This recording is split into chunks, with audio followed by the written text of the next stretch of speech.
Good morning, everyone. Happy Wednesday, happy hump day.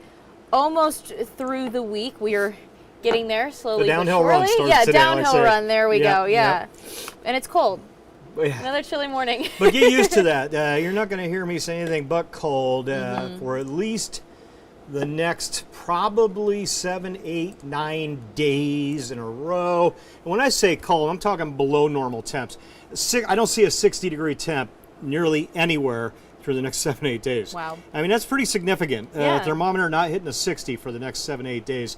Maybe the beaches here or there will be the exception to that, but generally below normal temps for quite a run here. And some precipitation chances, primarily liquid. Okay.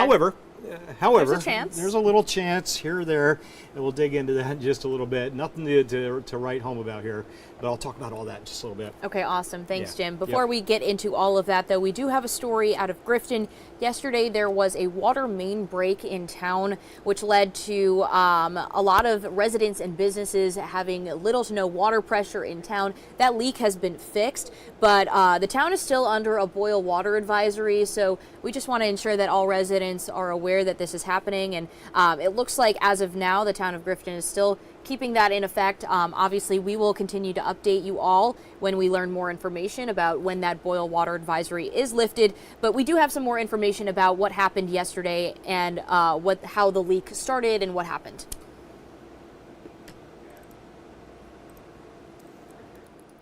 A water main break early Tuesday morning turned Church and Charles Street in Grifton into a work zone, with the detour and the presence of service trucks as utility crews worked to resolve the issue. We came out this morning. We've been trying to isolate the leak with valves all day long. The leak was fixed as of 8:15 p.m. on Tuesday.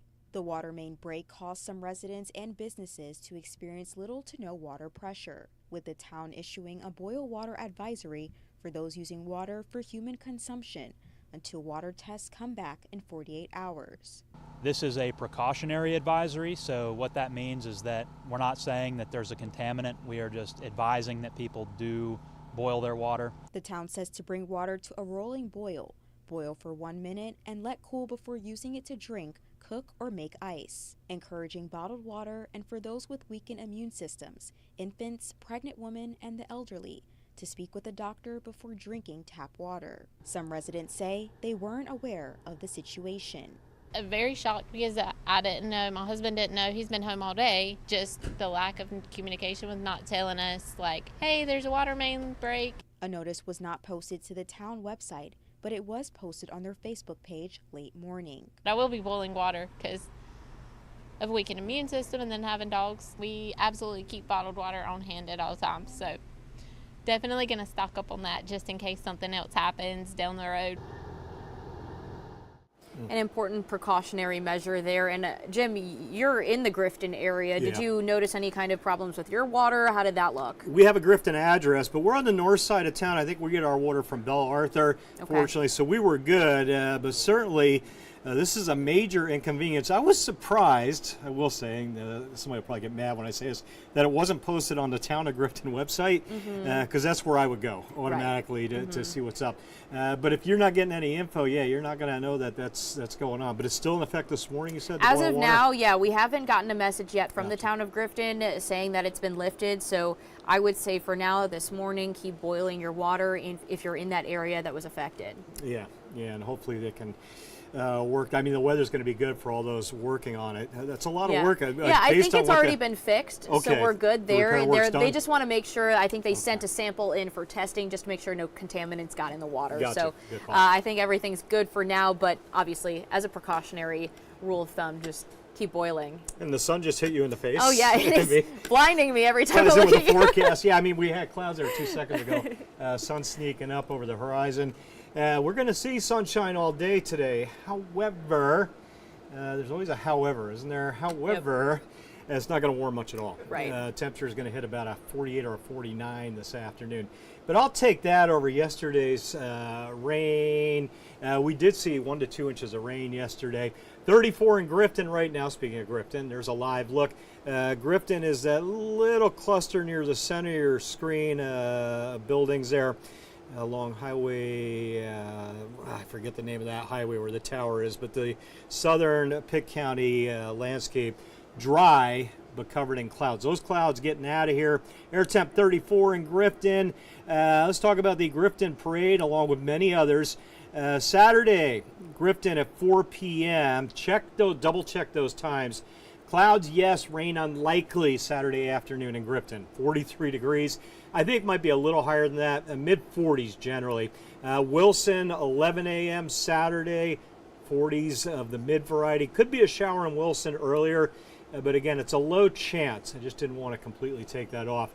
Sunday, Windsor, 3 p.m. and Rocky Mount, 3 p.m. Sunday as well. Mid-40s. Got a bunch more Saturday parades I want to share with you. The New Bern Parade at 10 a.m. Saturday, 43. Washington, 10 a.m. Mid-40s again with a few showers possible. Not likely, though. Plan on going to these parades. If we get a shower or two, it's probably going to be down near the coast. Saturday afternoon into the evening hours, Kinston at 4:30, mid-40s, and then Greenville, the big parade scheduled at 5 p.m., 44 degrees. Got one precursor parade tomorrow evening in Ayden, 6:30 p.m. I'm hoping to be down there. Air temp in the 40s, a few clouds building, but rain, nope, should stay out of there Thursday evening. Bundle up, though, if you're headed to the Ayden Parade of Lights, Christmas parade. All right, headlines today. Again, sunshine's back. A wind stay under 10. To me, that's near calmish. Not much movement in the air, and those chilly upper 40s. Tracking another rain event coming in Friday, folks. That system's starting to look a little healthier on Friday. We'll dig into that in a sec. Let's go back to now. Satellite radar through the overnight. I just looped you through 12 hours. The rain got out of here around 3 o'clock yesterday. When we come back at 8, I'll share some of those rainfall totals with you.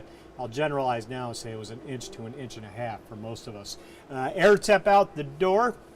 Sub-freezing, Windsor, Ahoskie, Roanoke Rapids, Rocky Mount, Goldsboro, all at 32 or lower. Even some upper 20s in there. Greenville at the freezing mark. That's frost-worthy. Widespread frost inland this morning, many inland areas. And then out towards the water, closer to 40. That's Stumpy Point 33. That is not correct. You're closer to 40 than 30 in Stumpy Point. Closer to the water there. All right, and again, winds, not much. A little north breeze at 5 to maybe a 10 later today. There's your afternoon forecast map. Blue skies, light winds, chilly temps. Without the wind staying strong, these are dealable, upper 40s. If you're working outside, you're not getting slapped with wind chills, and I think that makes a big difference. That temp tries to get to 50 later today. All right, I think we'll hit some mid-50s tomorrow with a little switch in the wind direction to the west. Big map. Let's talk about Friday's rain chance. All right. Speaking of Stumpy Point, Susan over on our Facebook site. Good morning, Susan.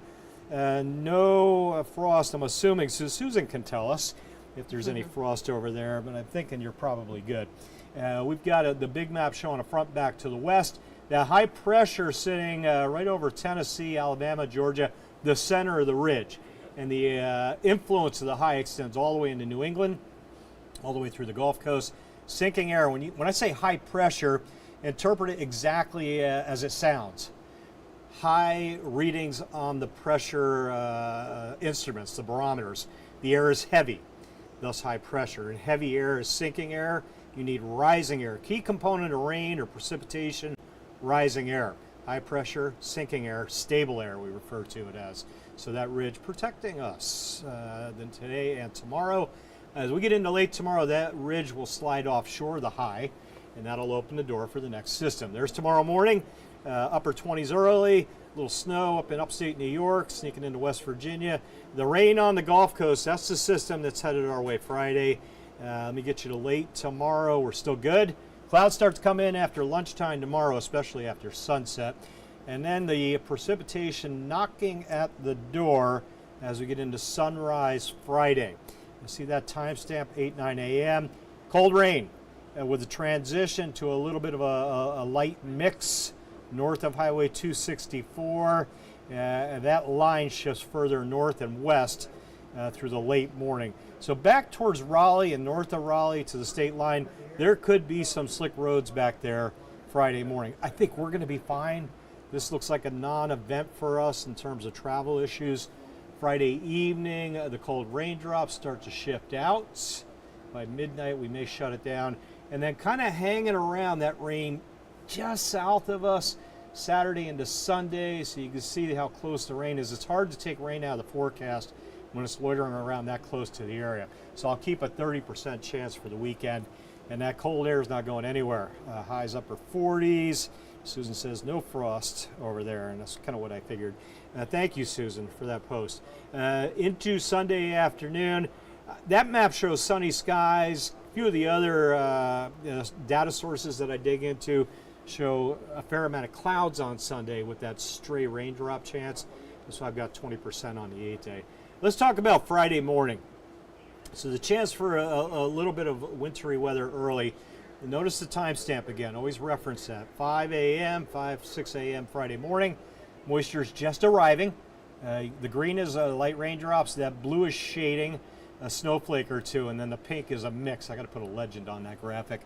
So back towards I-95, Rocky Mount, maybe Scotland Neck, Windsor, Ahoskie, Oak City in Martin County, Hassel and Hamilton. A little light mix there. Sunrise Friday.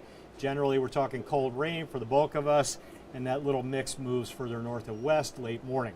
I don't expect accumulations out of that, again, until you get west of I-95 and into Virginia. You're headed to Virginia Friday. They could have some travel problems, and again, central NC Friday morning. Rain for us, you can see rain all day into the evening hours, probably a half an inch to an inch. Few snowflakes Friday morning. Yeah, an outside chance as that precip moves in.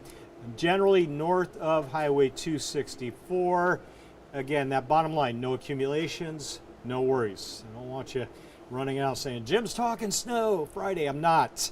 I'm talking about a few flakes for a few people for a few hours to the north. Few, being the key word there. All right, 8-day forecast. The number is 49 to 55 today, tomorrow. Clouds come in tomorrow afternoon. Again, Gigi, that cold rain Friday. We had a 1 to 2 inch rain. I'll share those numbers in our next update at 8 a.m.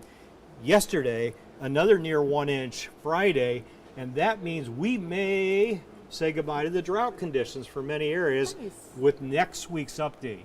Update comes every Thursday. Tomorrow's update will not reflect the rain. Next week's will. So we'll see how that goes. And again, cold's the word. Outside of the precip chances, cold. Yeah, well, I'm hoping that rain that we got yesterday and hopefully this upcoming rain on Friday will help our drought for sure. It will help. Good. The question is how much? How much, right. I think it's going to knock most of it out. But I got to be careful because I've said this in the past and been shocked at what they do. But we should be in a really good place with this, what has been a building drought for a few months. We may finally put it to bed for a bit. Okay, awesome. Maybe. All right, good to know. Yep. Well, thank you, Jim. And thank you, everyone, for joining us this morning. We're getting a few comments over on Facebook. Good morning to George and Faye. Thanks so much for being here with us this fine, chilly morning. We're going to be back again at 8 a.m. for another news and weather update. So hope you can join us then. Have a great one. This hour of the WITN First Alert Desk is sponsored by Toyota of Goldsboro.